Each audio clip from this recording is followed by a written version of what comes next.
So the United States did airstrikes on the Houthi rebels in Yemen. Now, where they're located, the Houthi rebels is in the western part of Yemen, and that threatens that choke point. There's a trade route, obviously, that goes through the Red Sea, through the Indian Ocean, and that choke point is being threatened by either the Houthis, which could cut it off, and Houthis are a proxy of Iran, by the way, which I'll get to in a minute. And also, they're threatened by the Somali pirates, which we all are familiar with. There's these people in speedboats with AK-47s, and you see these videos of private security machine gunning these speedboats, and then they have to turn around. It's obviously there's nothing moral about organized crime and theft, right?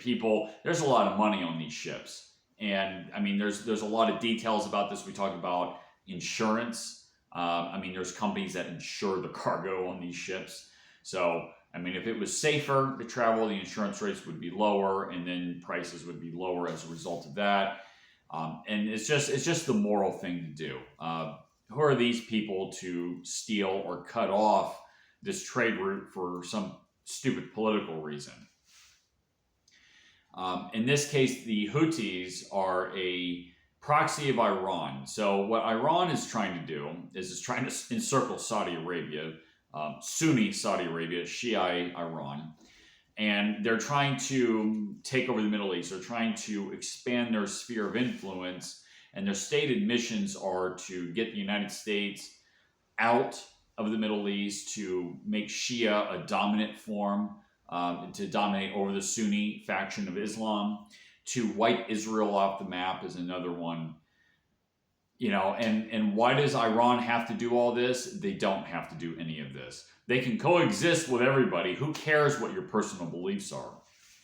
But no, they have to have these political beliefs. Now, obviously, I'm not criticizing the people of Iran. This is the government of Iran. This is the government in Tehran that, I don't think very highly of.